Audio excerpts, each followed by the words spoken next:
was recorded. And it's possible that you may be able to get that recording from Bris Shalom. I don't have a copy of it, at least not yet. What we're going to do today is, in the course of about 50 minutes or so, we're going to try to take a kind of whirlwind tour of Houston Jewish history. Obviously, there's going to be a lot of stuff that gets left out or that gets underemphasized. You could do, obviously, you could do a multiple session course on the history of the Jews of Houston. And what we're going to focus on today in particular are the history of synagogue institutions and neighborhoods in the city, where Jews have lived and where Jews have set up houses of worship and other institutions as a way of kind of understanding macro level change. And then in our last session next week, we'll kind of do a sort of potpourri of things. We will check out some of the new oral history work that the archive has been up to. We will talk about some of the work that the archive is doing to document life during the pandemic right now. And we'll see. There may be a few other surprises or surprise things to come next week, depending on what we're able to cover today. So with all of that in mind, and then just one last thing, I guess, before we start, and that is if you have a question or a comment during the presentation, please write something in the chat window, and I will try about every 10 minutes or so to pause and look in the chat window and see if there's something that bears commenting upon. All right? Okay. With that, let's jump in, folks. Here we go. So, again, we're going to try to cover all or most of the history of the Jewish community of Houston in about 45, 50 minutes.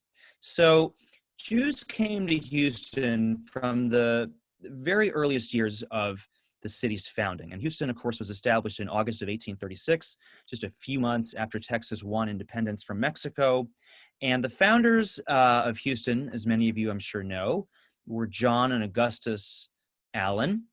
And here is something you may not have seen before. This is the ad that the Allen brothers placed in the Telegraph and Texas Register in late 1836 to try to encourage people to come and settle in the new town of Houston. And it's always really interesting reading whenever you find one of these documents.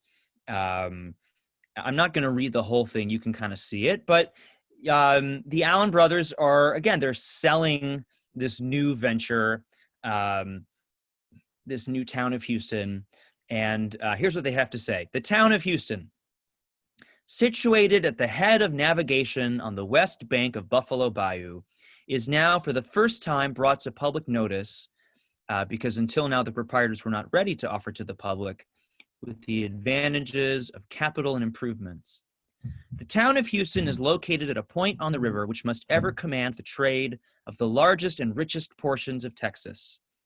And access to water really helped Houston become Houston in its early years, right? The role that Houston was able to play in the cotton trade and in allowing goods to travel by water to Houston and then by railroad up into Texas and then later into the continental United States is really important.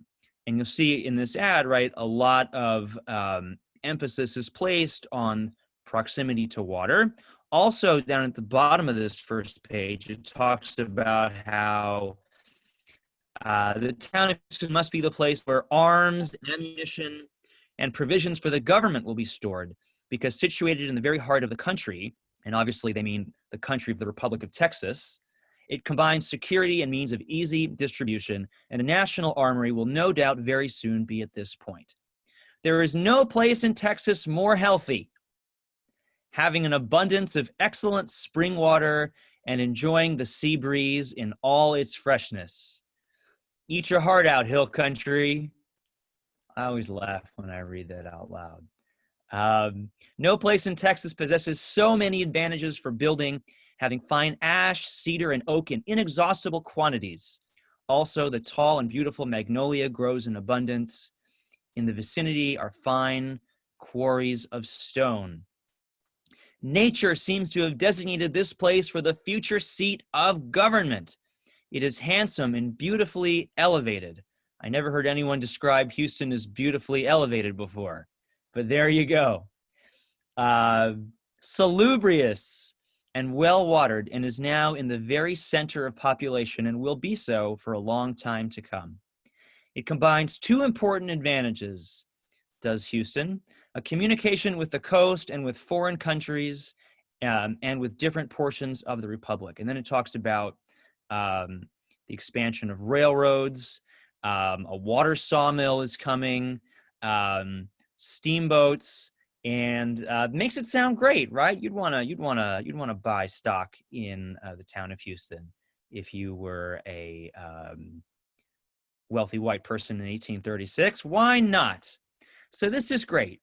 The first recorded Jewish Houstonian was a man named Eugene Chemin, who was a Jew of French origin. He fought in the Battle of San Jacinto.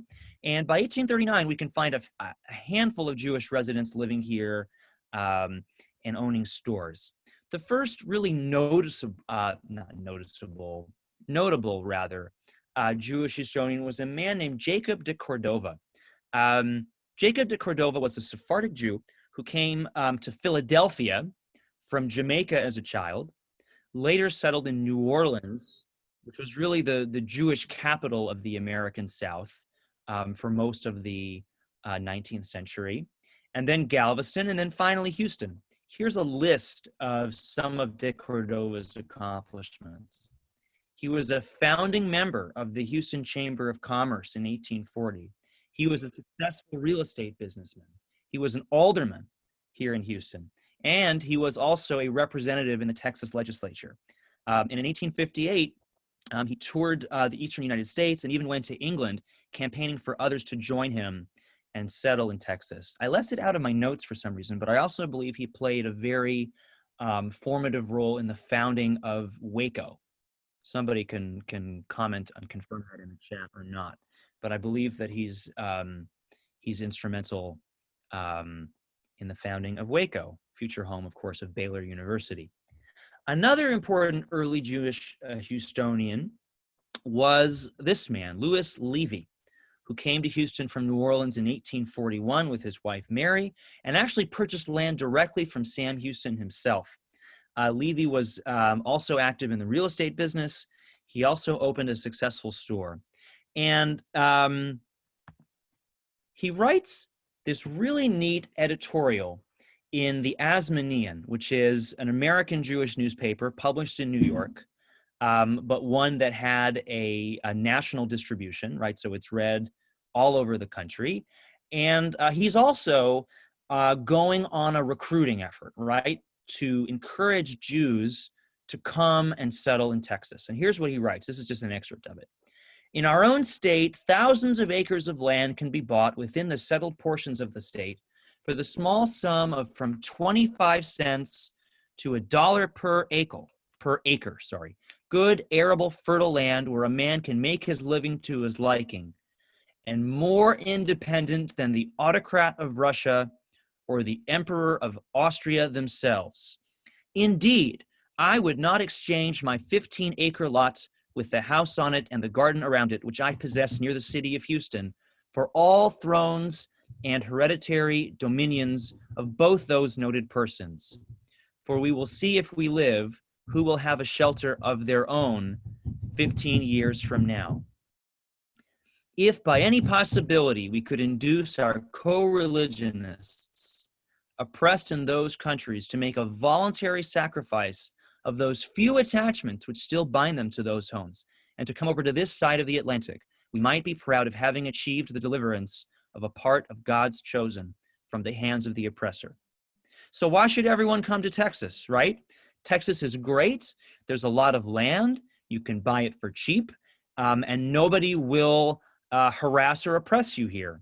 Texas is the land of opportunity, the land of safety, and the land of freedom. Now, it's also the land of not a whole lot of Jews, not a whole lot of institutional Jewish life. And so the Jews who are moving to Texas in the middle of the 19th century, right, during the years of the Republic, and then even after Texas is annexed to the United States, right, they're not Jews who are looking to join an especially large and vibrant Jewish community, right? By and large, they're not Jews for whom religious observance is especially important, although as we'll see in a second, they do begin to establish Jewish communal institutions, right? They are first and foremost people who are looking for economic opportunity, and freedom. But Texas, right, as you can see, like much of the developing western frontier of the United States, is a place where Jews can come and make an immediate impact and do well for themselves financially, and even as we saw with Jacob de Cordova, right, play a role in Texas politics as a new immigrant, as it were. So by 1844, right, there are enough Jews in Houston that they need to be buried somewhere. And so that leads to the establishment of what will become the old Beth Israel Cemetery, right, which is at West Dallas. And some of you, I'm sure, will have visited this cemetery already. And the first dedicated synagogue building is that of Congregation Beth Israel. Beth Israel is established in either 1854 or 1859, depending on who you believe. The charter for the congregation, I believe, is from 1859, but the congregation, and if Judy Wieben is on the call, she can correct me in the chat window. Judy is the librarian and archivist in town here at Beth Israel.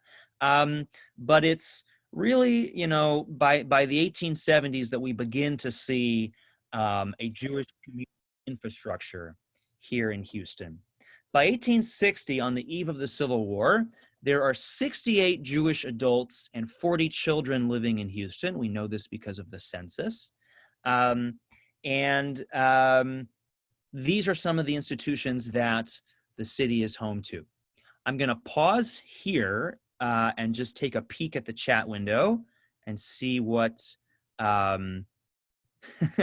people are mostly asking about, whether or not the lecture is being recorded. I'm being told that it's on Bris Shalom's YouTube channel, which is great. And hopefully you can access it from there if you want to see it or share it later on. Fantastic.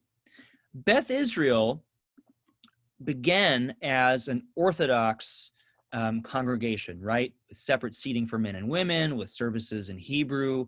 And actually an entry in the minute book of Beth Israel for 1861 recorded that the board of the congregation approved to assess fines, right? Financial penalties to any Beth Israel members who were caught entering the synagogue bareheaded, or if you were caught smoking on Shabbat, you could be fined. Again, really funny, right? To think that that would have deterred members from behavior. An interesting history of synagogue revenues, I suppose. Here is an advertisement for Beth Israel from November of 1867, and they're looking to find a gentleman, who is competent to act as chazan, that is to say cantor, shochet, kosher slaughterer, and moel, right, circumciser, at a salary of $1,200 U.S. currency. Also, a gentleman who is able to open a small choir would be preferable. So you have to have all these talents and abilities. And this is, by the way, not at all an unusual ad. Synagogues all over the country would advertise in the large Jewish papers looking for people to come and do this. And right, they mostly didn't hire rabbis in this era, right? There were very few actually ordained rabbis in the United States at this time. So it was someone who had a lot of religious education and experience, but wasn't necessarily ordained. So Beth Israel still, right, as of 1867, is looking to uphold kosher slaughter. It's looking for someone who can perform circumcisions. But the synagogue begins to drift in the direction of Reform Judaism. We don't have time today to talk about the history of Reform in America. But in 1868, the congregation decided to adopt Rabbi Isaac Mayer Wise's new prayer book called Minhag America, which debuted in 1857, right? This was the earliest so-called Reform prayer book, one that introduced many liturgical innovations, such as eliminating the prayers for the restoration of the temple in Jerusalem and the reinstitution of sacrifices. It added English and German translations where none had previously been included in a prayer book before. In 1873, Beth Israel voted to introduce an organ into their worship services, and in 1876, they voted to allow male worshipers to appear bareheaded if they so chose in services. Naturally, as you can expect, some members of the congregation, small as it was, did not approve of these innovations, particularly members who emigrated not from Central Europe, but from Eastern Europe. They decided beginning in the late 1880s to break away from Beth Israel and to create their own houses of worship. So first in 1887, a small group of them began to hold services in private homes, and soon there were two small Orthodox minyanim in Houston, one called Adath Yeshurun, and the other called Dorshei Tov, which I guess would translate to pursuers of the good, or seekers of the good might be more accurate. In 1891, these two small Eastern European Orthodox groups decided to merge in order to be able to construct a building and hire clergy. And it's out of this merger that Adath Yeshurun, the second congregation in Houston history, was born. And they built this building. This is an artistic rendering of the building. It didn't exactly look this way, but this was the Adath Yeshurun building, which was built at the corner of Jackson and Walker. And here I can show you some fun things from our collection. So this is part of the Beth Yeshurun records, which were donated to us very generously by the congregation after Hurricane Harvey. And I don't know if David Bell is here today, if he's listening, but David Bell had a large part facilitating this this rescue of Beth Yeshurun records and their donation. This is an invitation to the cornerstone ceremony for the building of Congregation Adath Yeshurun in April of 1908. Before the pandemic, we sent this document to a paper conservation specialist in Dallas to try to remove these brown tape stains and to get rid of some of the foxing. And the work is done, but it's still in Dallas because we haven't yet safely retrieved it from Dallas. But we're hoping to bring it back to Houston before the end of 2020. So we have this in our collection. This is a picture of the Jewish Literary Society. There was a Jewish Literary Society in Houston, a group made up of mostly young Houston Jews in their 20s and 30s who would meet for banquets and lectures and other kind of social events. And here they are on the steps of the Adath Yeshurun building in 1908. Pretty neat. And this is the oldest confirmation class photograph in our collections in the archive. This is the Adath Yeshurun confirmation class of 1910. This photograph was donated by Nancy Shep's Brand as part of a collection of family papers and photographs. Really cool. Really, really neat. Glad to have that. I want to just highlight a couple other early Houston Jewish congregations. Obviously, the Adath Yeshurun building that we referenced a few minutes ago is gone. You can't go and visit this building. It's been torn down long ago. Um, but one very early Houston synagogue building that you can go and see from your car, I guess, is this. This was the building of Congregation Adath Emeth, another early Orthodox synagogue in Houston. The congregation was established in 1910. In 1923, they constructed this synagogue building at 1410 Washington Avenue, and it has been for many, many decades a police supply business. But here's a picture of the building. I didn't take this picture. I found it online. But that is, I believe, probably the oldest still standing Houston synagogue building that you can go and see from 1923.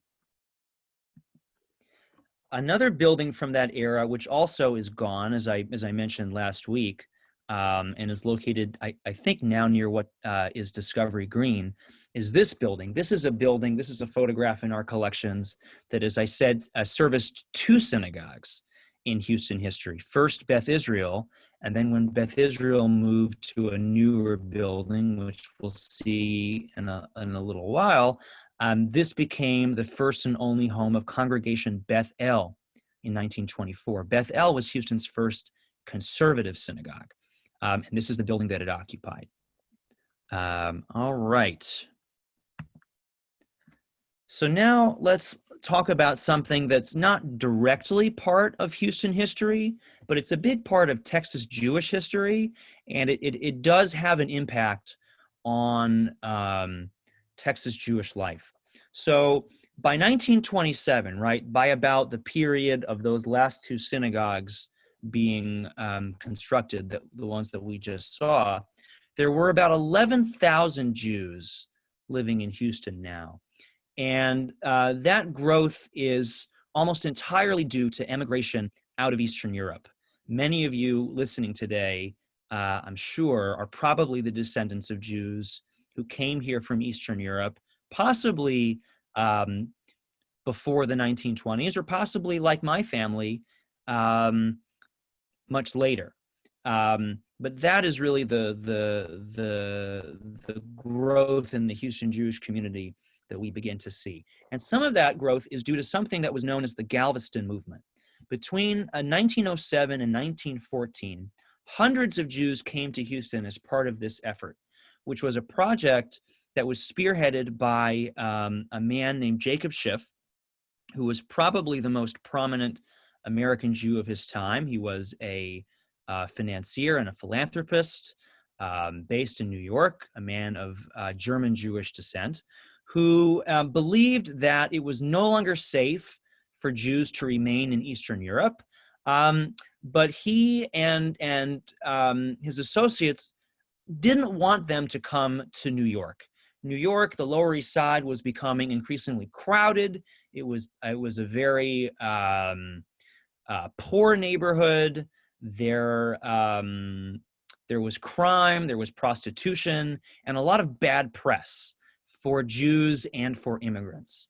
And there was at this time a growing chorus in the halls of Congress and in American popular opinion that immigrants, especially immigrants from Southern and Eastern Europe, should be barred from entering the United States. That immigrants were dangerous, that immigrants brought with them disease and crime and political radicalism. And so Schiff wanted to get the Jews out of Eastern Europe. He didn't want them to go to Palestine. He was an avowed anti-Zionist at this time, but he also didn't want them to go to New York. So he bankrolled a project to send them from Eastern Europe into the middle of the United States via the port at Galveston. And there's a much longer history here. And if you email me or find me on Facebook, I'll be happy to give you some resources on the longer history of the Galveston movement. But this was a way by which about 10,000 Jews came to the United States before World War I. Only about a third of them stayed in Texas. Many of them, as I said, moved on to other communities, especially in the Midwest. If you know people from Kansas City, from St. Louis, there are a lot of folks who trace their ancestry, Kansas City and St. Louis Jews, to Galveston. We in the archive in the last year acquired this really incredible pamphlet. This is a pamphlet that was published in 1907 and distributed to Eastern European Jews to convince them to come to Texas, right, to be part of this Galveston movement. We purchased this from a Rare Judaica bookseller in New York. I want to thank Rabbi Barry Gelman for alerting me to this discovery. And part of what this pamphlet contains is a description of Texas in Yiddish for Eastern European Jews, right, who've never heard of Texas. They have no idea what it is.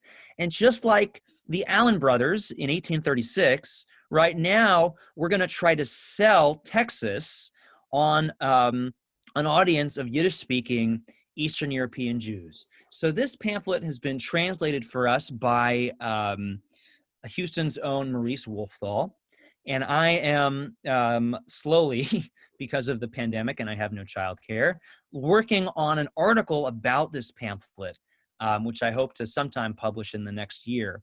But I want to just share with you today, because we're talking about the history of Jewish Houston, right? Here is how this pamphlet described Texas and Houston to Eastern European Jews, right? Some of whom actually came here and may have settled in Houston. So if you have an ancestor who came to Houston or Texas at this time, right, they might have read this pamphlet. Kind of mind-boggling and really cool to think about. So here's an excerpt from some facts about the state of Texas. The state of Texas is the largest of all the United States. It occupies 262,000, I'm going to round down, English square miles, and is larger, for example, than all of France. Its soil is especially fertile for grazing cattle and cotton plants. Except for its southern section, that's us, guys. Except for its southern section, its climate is good for your health, especially in the winter months. The population of the state consists of Englishmen, Spaniards, Germans, Frenchmen, Negroes, Indians, and others. There are Jews in significant numbers only in the larger cities, especially Houston, Dallas, San Antonio, and Galveston. The population of the state is approximately 3 million people. Compared to its huge area of territory, its population is very small. The state still has lots of empty space for new immigrants, right? So we're trying to convince shtetl people, to come to Texas.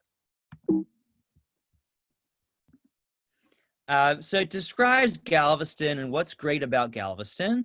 I'm not going to read it, except to note two things. It says here, right, in general, the cost of living is not cheap here, meaning Galveston. A one-room apartment is $4 a month. Boy, imagine that. 2 rooms, $6, 3 rooms, $8 or more. And here's what it costs to live in Galveston, right? In terms of the necessities that you're going to need to buy. There's a backstory here, just very quickly, because we're getting sidetracked and we have a lot more to do. And the backstory is that the Galveston Jewish community agreed to sponsor this program to be the landing spot for thousands and thousands of immigrants on the condition that they wouldn't be allowed to stay in Galveston. Because what the Galveston community didn't want was thousands of schnorrers, that is to say in Yiddish, beggars, showing up with, no job and no family and no place to live. And the Galveston Jewish community didn't want to be financially responsible for helping thousands of Jewish immigrants get on their feet. So you showed up in Galveston, and within a few hours, if the program worked, right, you were on a train to somewhere else. So this pamphlet is kind of downplaying Galveston a little bit for that reason. And then it talks about Houston. Houston is 50 miles from Galveston Port, where the ships from Europe dock.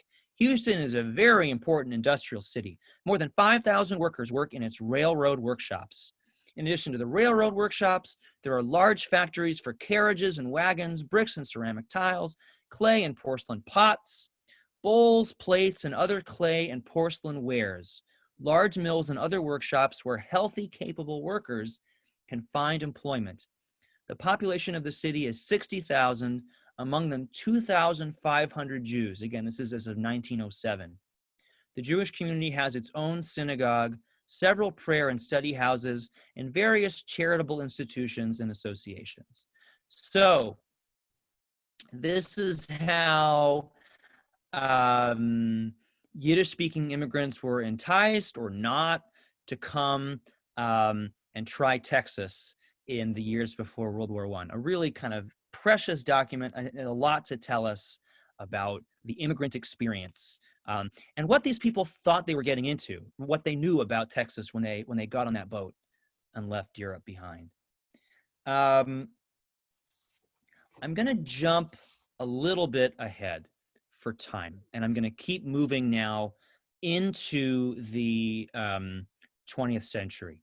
So now we're going to talk about residential migration of the Jewish community in Houston from the late 19th and early 20th centuries into the 1950s for now. This is a map that I didn't make. It was made by a woman named Elaine Moss, who wrote a dissertation about the Houston Jewish community some 50, 60 years ago. And it's a really useful map, I think. So in the early period, right, if you wanted to find Houston Jewish communal institutions on the map, you'd go downtown. You'd go to where Discovery Green and the Convention Center and Minute Maid Park are today. And the earliest pockets of settlement were in the Third Ward, the Second Ward, the Fifth Ward had a synagogue as well, right? And that's where Jews first began to settle. Beginning in the mid-1920s, Jews began to move southward, right, down Main Street, and eventually they concentrated in two neighborhoods you can see here on the map. One of them, Washington Terrace, kind of to the north, the other Riverside Terrace. And I'm sure that many of you listening today, watching today, may have grown up in that part of town.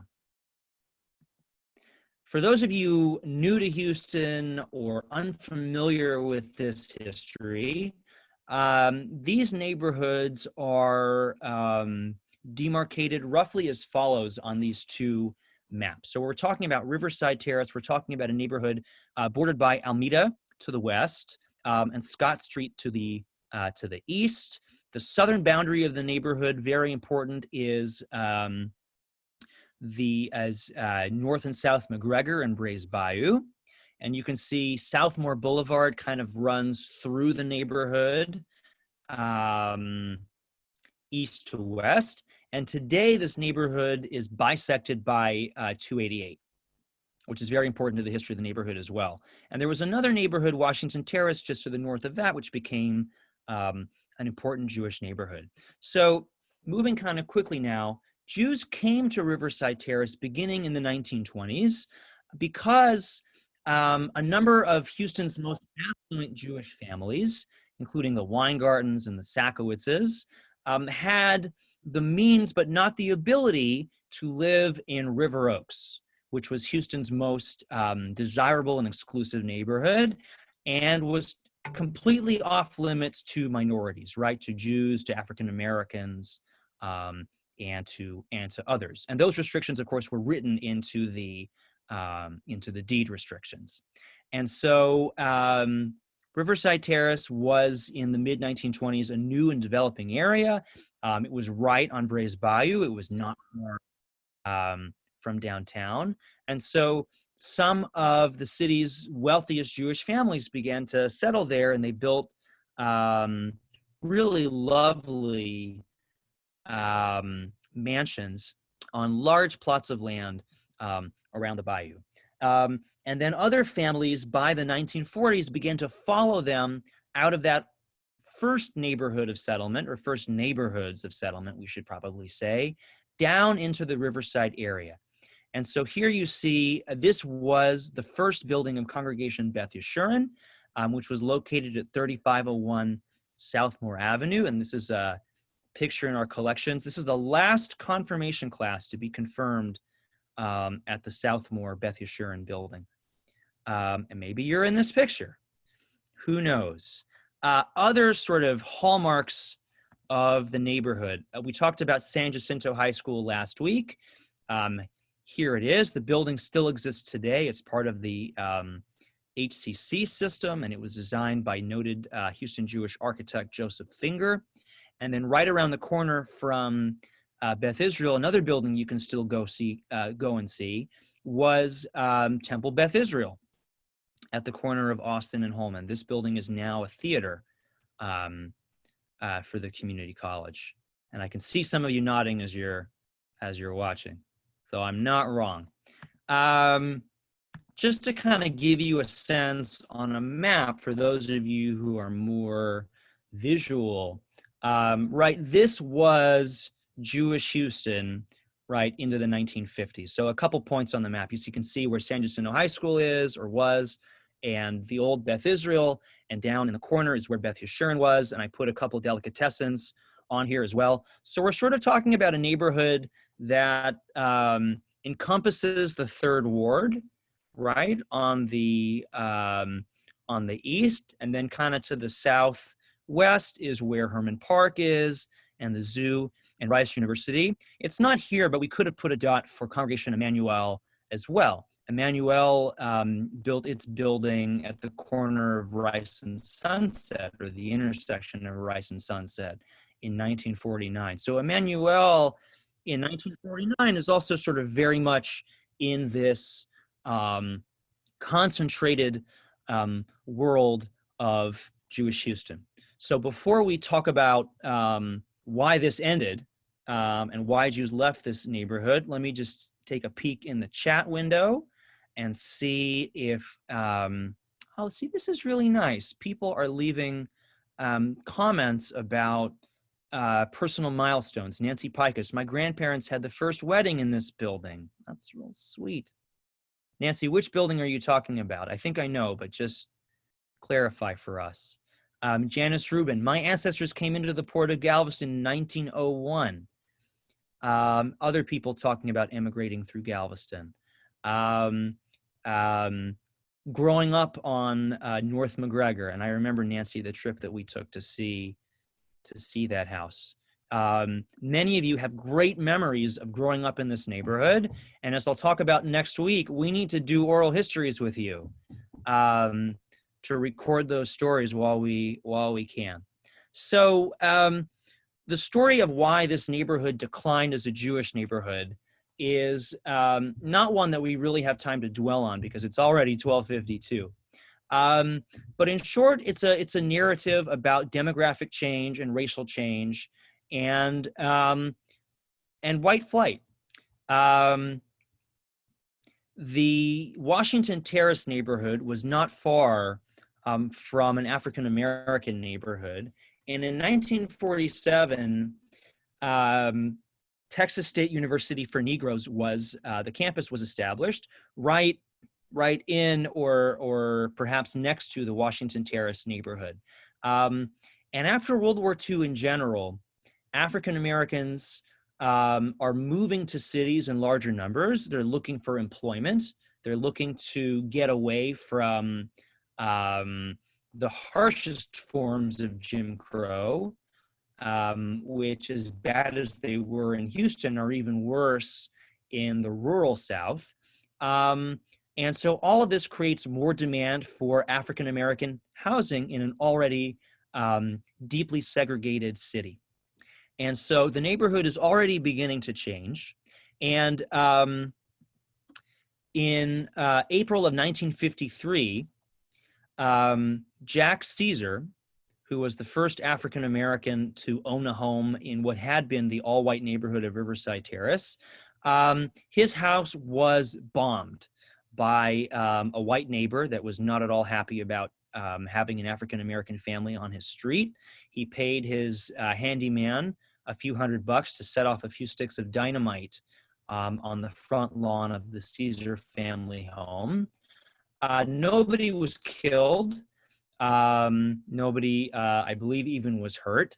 But it was a huge incident, right? And you can see here the front page of the Houston Post from the following day. Ironically, the top headline is about Rabbi Khan and Emmanuel, which is really kind of cool. But this incident was sort of one important touchstone on the road to white and Jewish families deciding, for a number of reasons, that this was no longer a neighborhood that they wanted to live in. Part of this had to do with perhaps not wanting African-American neighbors. A lot of it had to do with fears of declining property values and more violence. So we don't have time to really cover it today, but it's a very important topic, especially today as we're all, I think, revisiting issues of racial injustice in American history. So there's a topic here. If you're not already aware of this story in this film, I want to put in a plug here for a documentary that was made in 1987 by a man named John Schwartz, who was a native Houstonian, whose family lived in Riverside.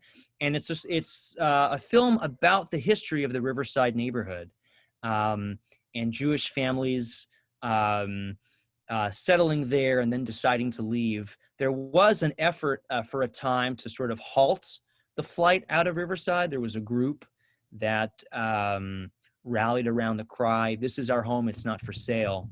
And it is a film worth checking out. I've spoken to the director about trying to organize a screening on Zoom, and stay tuned for that.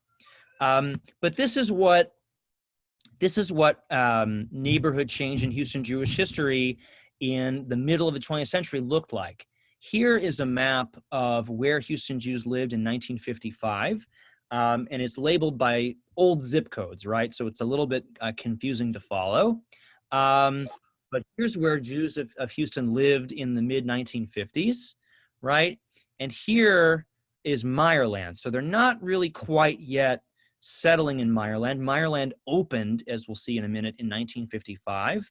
But they're beginning already by the mid-1950s to kind of trek in a southwesterly direction to some of the neighborhoods kind of between Meyerland and Riverside, places like Braeswood Place, Knollwood Terrace, Braeswood also, right, Old Braeswood, and even Bel Air here, right? Bel Air in the 1950s was not what Bel Air is today.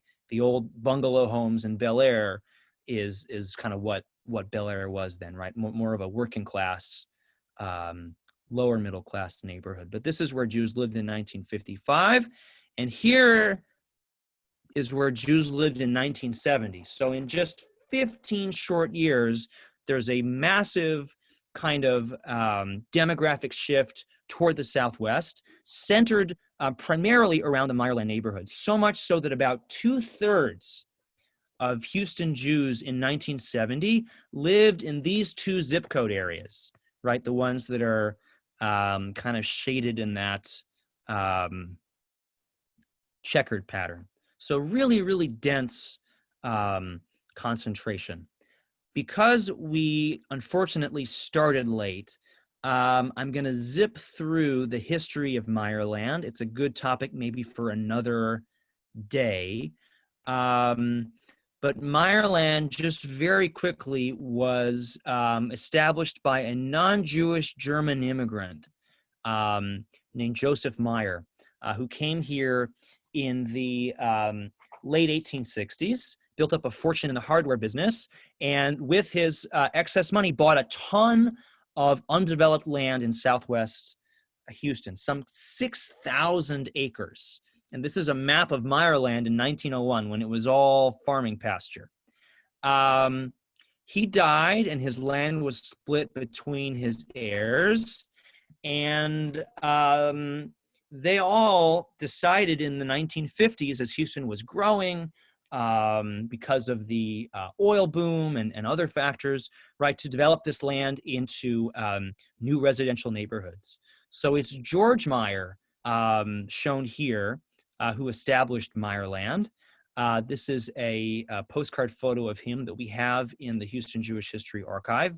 It was a donation from the family. And Meyerland, as I've explained before, it was kind of a cachet neighborhood for many, many decades. It was a neighborhood that attracted national press. There were articles about Meyerland in Parents Magazine and Look Magazine and Better Homes and Gardens. And another time, maybe we can look at those together. There was a parade of homes to kind of open Meyerland to the public, and 75,000 people showed up to see Meyerland when it was first built, including Vice President Richard Nixon. Here he is cutting the ribbon in Meyerland in June of 1955, which is really cool. Jews came to Meyerland for a number of reasons. We've talked just very briefly about why they left the Riverside neighborhood. Why did they choose Meyerland? Why did they choose Southwest Houston of all the places they could have gone to? Well, for one, it was brand new. It was somewhat affordable, right, if you were a middle-class family. It's a great location, right? Once the loop is built, put in, and Braeswood and other major roads were finished in the 50s and 60s, it's easy to get from Meyerland to downtown or other parts of Houston. Meyerland has always had a reputation of having great public schools. And then there's this question of the name, right? Meyerland just kind of sounds Jewish, right? Because of the name Meyer, even though the Meyer family, this Meyer family, was not Jewish. The other sort of famous Meyer family in town, the retail Meyers, the ones who owned Meyer Brothers, Leopold Meyer, Lasker Meyer, right? They were Jewish, but they had nothing to do with real estate, even though some people believe that they did. It's also important, just briefly, to sort of put the move of Houston's Jewish community to Meyerland in a national context. Jews in the 1940s and 50s were America's preeminent suburbanites. Look at this statistic. American Jews suburbanized at a rate 4 times greater than any other group in America, such that by 1960, 2/3 of American Jewish families lived in a suburban neighborhood. That is a product of 2 things. Well, maybe more than 2 things, but above all, post-war socioeconomic mobility, the fact that Jews are, as a group, right, universally, not all, right, but doing well financially, and also that anti-Semitism is beginning to decline. The anti-Semitism that kept Jews out of many Houston neighborhoods is beginning to decline in the 50s and 60s. Not quite yet in River Oaks and Tanglewood and some of those other neighborhoods. But Meyerland never closed its doors to Jews from the beginning. And Jews took advantage of the ability to move and live there. I'm going to share just 2 stories of early Jewish Meyerlanders, which I think are really instructive. And then we're going to kind of come to our conclusion today. Let me just peek in the chat window again, and people are sharing really, really wonderful personal anecdotes that I appreciate, which is great. Thanks for doing that. All right. So some of you may know Earl and Janice Selzer. They were among the first Jewish families to call Meyerland home. And these are some family pictures of their home, sadly, which no longer stands at 4714 North Braeswood because of repeated flooding. But this is a picture of their daughter standing in front of the home on North Braeswood. And if you know your geography, or you pull up Google Maps real quick, one of the things you notice about this picture is that there's a major landmark that you should be able to see from the front lawn that you can't see. And what is that? It's 610, of course, right? This home is like, I think maybe 4 or 5 houses from the loop, right? From Post Oak and 610, but it's not there yet because it hasn't been built, which is really fun. So I spoke to Earl and Janice about 3 years ago, and I asked them, why did you decide to become pioneers and move out to Meyerland? And what they told me was, in short, that Meyerland was a city-approved subdivision, right? So it was annexed to Houston and was going to enjoy all the social services and benefits of being part of Houston. It was relatively close into town, even then, and it had good schools, right? Lovett Elementary and then later Bel Air High School, which I think opened in 1958, if I'm remembering my history right. Something that came up in this conversation, which is, I think, a not at all well-known fact, is that right in this same period, the late 1950s, even as Jews are beginning to move out into the southwest part of the city, there are still neighborhoods that did not welcome them.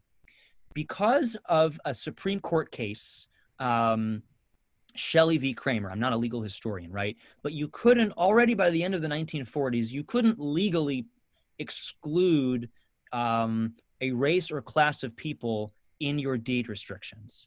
But of course, we all know that didn't still prevent Jews and African Americans from moving into certain neighborhoods. You just had to get creative about how you discriminated. And one of the things that Earl and Janice told me was that they looked at a home in the Woodside neighborhood, or rather they tried to look at a home in the Woodside neighborhood. Woodside, as you know, is one of these neighborhoods that you pass coming down North Braeswood, right, heading like towards Three Brothers Bakery from Rice University. And it's a neighborhood that's, bordered by Stella Link.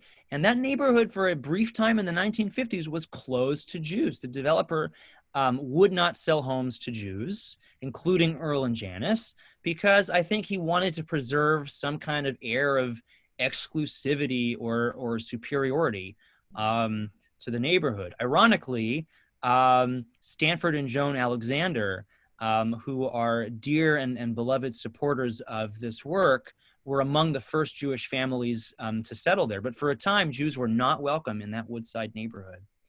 Many of you, I'm sure, know Melvin and Frieda Dow. They were also among the first Houston Jewish families to call Meyerland home. They came to 5038 Glenmeadow in 1960, and they bought that lot when it was just a pile of dirt. And Melvin told me in an interview about 3 years ago that his parents thought he was crazy for buying this house in the middle of nowhere at the time. And you had to trample through the mud just to get to 5038 Glenmeadow by foot. They paid $25,000 for this house in 1960. And then Melvin drew me this map circa 1970 of what the block of Glenmeadow Drive looked like. And it's bordered here by Millbury and South Rice. And I asked him to sort of recall, who were your neighbors for the purpose of trying to ascertain, right, how densely Jewish was Meyerland at its peak, right? If you took a snapshot of a block, were some blocks more densely Jewish than others? And Melvin was able to recall with great accuracy, better than I could do, quite frankly, if I were to try to record all the families that lived on my block, all the families who lived on his street. Humorously, one family here is labeled psychiatrist because he couldn't remember the family name, but he remembered that he was a psychiatrist. And there was a Chinese family that lived directly next door to them. But there are a lot of Jewish names on this street, testing to, at least on one block, that feeling of Meyerland as a suburban shtetl in post-war Jewish Houston. And then, so what begins to happen, and we're winding down here, is that first people move, and then institutions move to follow the people, or are created out of new cloth, right, to serve the people. So this is a Brit Shalom program. People listening to this call are better experts on the history of Brit Shalom than I am, and I may have the date off by a year or two. But the long and short of it is that Brit Shalom was created to serve young Jewish families who were coming to Southwest Houston, who didn't want to schlep back to the Riverside area for Hebrew school for their kids, right, at Beth Yeshurun, most notably. And so there needed to be a conservative synagogue presence in Southwest Houston for these families. They also wanted a synagogue that would be small, where everyone would know everyone, and there'd be more kind of a friendly and intimate atmosphere. But you can't separate the history of Brit Shalom from the history of Jews leaving the Riverside neighborhood and creating a new Jewish community in Southwest Houston. And so Brit Shalom is really kind of the first touchstone, the first chapter in that story. And here is a picture we have in the archive of a groundbreaking on Bel Air Boulevard for Brit Shalom in 1955. Pretty cool. Not long after that, Adath Emeth, which had at that time its second building, which is now today part of the TSU campus. It's the music building, I want to say. You can still go and drive by. Built this structure at the corner of North Braeswood and Green Willow, just up the street from me. Sadly, of course, this building no longer exists. It was fell victim to Hurricane Harvey and repeated flooding, but it dates to 1960.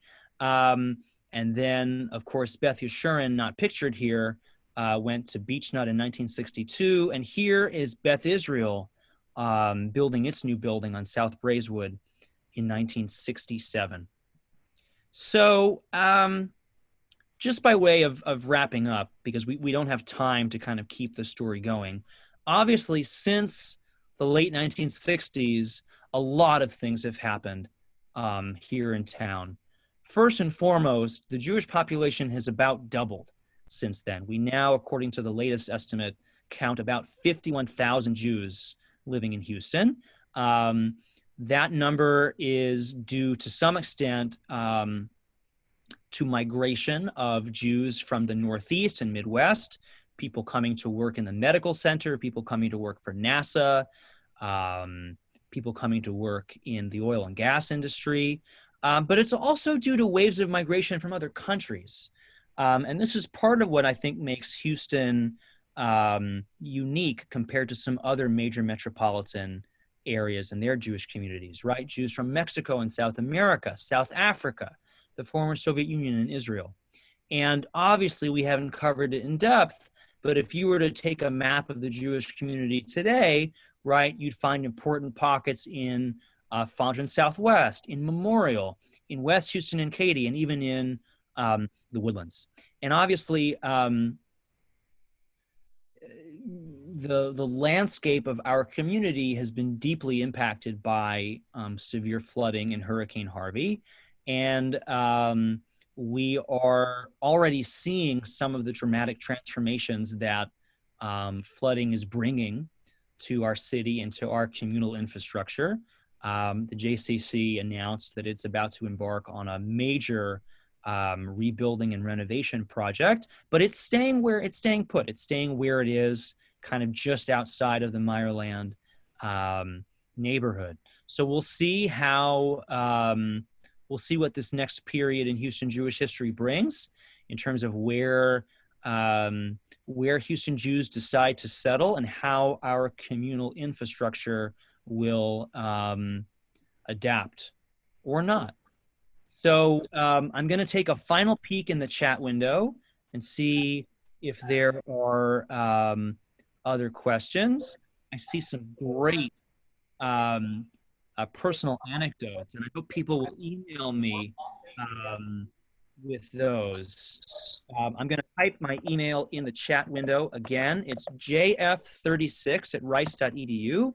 If you have photographs, if you have memories, if any of this has triggered something for you that you'd like to share with me, please do reach out to me. Again, my email is jf36@rice.edu. I've really enjoyed spending another hour plus with you today, and we'll do this one more time. Next week, we will talk about, as I said, some highlights from our oral history collection from Jewish Houstonians that we've interviewed in our short time doing this work. I'm also going to share with you some highlights from our digital archives, things that you can download and view from the safety of your own home. We have lots of new material that we've made available for you to download, and we'll see. If you have other kind of comments or questions, things you'd like me to talk about next week, I'm open to comments and requests. I want to thank Bris Shalom for sponsoring this program, and you for being patient with us at the beginning today. And I'll see you all next week. Have a great week. Stay safe. Stay well. Bye-bye, everyone.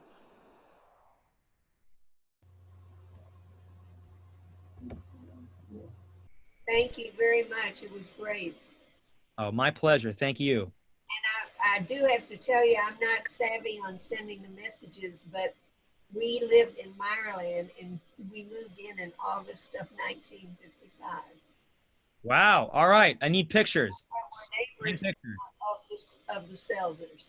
So. Oh, how nice. So this brought back a lot of memories. And also my father came from into Galveston in 1913. Wow. And he too thought when we moved to Maryland, we were moving to why were we going to the wilderness? Yep. Yeah. Cows were lowing in the Maryland shopping center. There. That's There was great. no beech nut and there was no North Braeswood. We had to go to either Stella Link and Main Street to get around where my parents later lived in the Ayrshire area. In Ayrshire. I'm Joan Katz, and I'm delighted to see you and share this.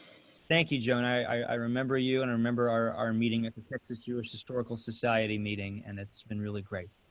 All right, folks. I've got to go. It's my daughter's birthday today, so I'm going to go eat some cake and celebrate. Happy birthday. Thank you. Thank you. I'll tell her. I'll see you all next week. Email me, jf36@rice.edu. Thank you. Bye. Bye. Bye. Hey, Jerry, I'm off. Yeah. Yeah, I just have to sign out.